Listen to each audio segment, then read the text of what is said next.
Okay. Kanya-kanyang paniwala po yan, Cesar. Hanggang sa kakayahan ng ating resources, pwedeng lumaki pa ang geothermal at hydro.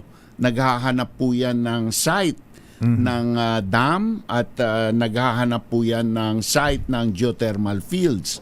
So, na i-develop. So hanggang sa kakayahan ng ating natural resources, posible po ang hydro at geothermal ay lumaki pa ng konti. Pero wala tayong nakikitang foreseeable future, no?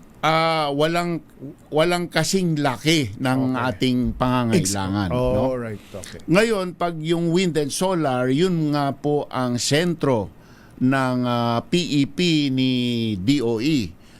Philippine Energy Plan, no? Gusto nila 50% ng delivered electricity by 2040. For me, imposible po 'yon, no? Mari pang pumayag ako na 50% nominal capacity.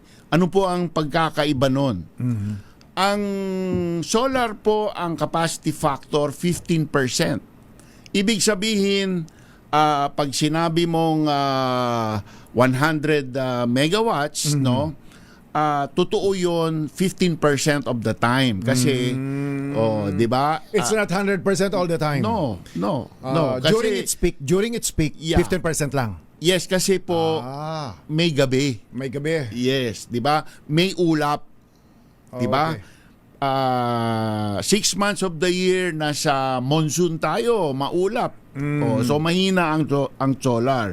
Ang wind naman 40% ang capacity factor. Meaning kung minsan wala talagang wind, as in zero.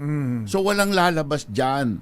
So kailangan mapipilitan ang Pilipinas pag doon po umasa na mag-construct ng LNG plants kasi magiging imported po yan, mas mahal pa po yan sa coal. Ang nakikipag-agawan po dyan ay ang mga mayayaman na bansa like Europe, no? China, Japan, Korea, Taiwan, India. whatever, India. Case in point, ang China po ay bumili ng 20 years ng buong supply ng, if I'm not mistaken, Oman or one of Africa. those countries, no? No, sa Middle East, no? Middle East. So, ang China po ang magiging May guaranteed supply. In other words, guaranteed supply. Pinakyaw po Pinakyaw na nila. lahat for the okay. next 20 years. Paano pa tayo makikipagkompetensya dyan, no? So, And to think, hindi lang ang China ang may capability na gumawa niyan. Exactly. Japan, Korea, kayang gumawa niyan.